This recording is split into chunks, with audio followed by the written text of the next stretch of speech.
જય મહાદેવ, જય ગાયત્રી।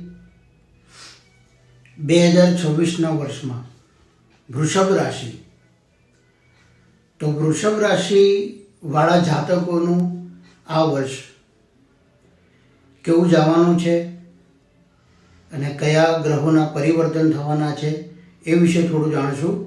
તો વૃષભ રાશિના જાતકોને રાહુ અને કેતુનો પરિવર્તન યોગ બને છે। રાહુ તમારા 10મા ભાવમાં 18 મહિના હવે એક જગ્યાએ સ્થાયી થવાના છે। કેતુ ચોથા ભાવમાં રહેશે। જ્યારે પણ કુંડળીની અંદર રાહુ શુભ ફળ આપતો હોય ત્યારે કેતુ અશુભ ફળ આપે, અને કેતુ શુભ ફળ આપતો હોય ત્યારે રાહુ અશુભ ફળ આપે।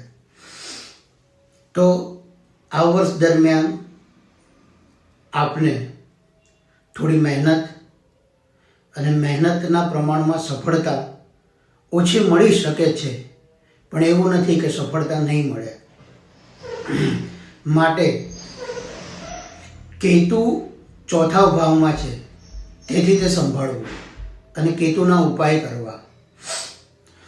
વિદ્યાર્થીઓએ આળસ અને ઊંઘ આનો ત્યાગ કરવો અને ભણતરમાં રુચિ રાખી અને આગળ વધવું। વ્યવસાયિક ક્ષેત્ર, ઉદ્યોગપતિ આ બધાઓએ મહેનત પ્રમાણમાં સહપ્રમાણમાં ફળ મળે, પણ ફળ તો મળે જ તે સ્વાસ્થ્ય સંબંધિતમાં થોડું જાળવવું, પૈસા ન ફસાય તે માટે ખૂબ વિચારી અને આપણા વ્યવહારો આગળ વધારવા, કારણ કે પૈસા ફસાઈ જવાની શક્યતાઓ છે। આમ તો ઘણું સારું છે અને ઘણું સારું એવું ફળ મળે એમ છે, તે છતાં પણ સાવચેતી રહી અને પગલાં ભરવા। સફળતા પ્રાપ્તિ માટે શિવ ઉપાસના કરવી। રાહુ આપણી અંદર જે 18 મહિના 10મા ભાવમાં આવવાના છે, તે માટે રાહુને પ્રસન્ન કરવા માટે શિવાલયની અંદર ફળનું દાન કરવું।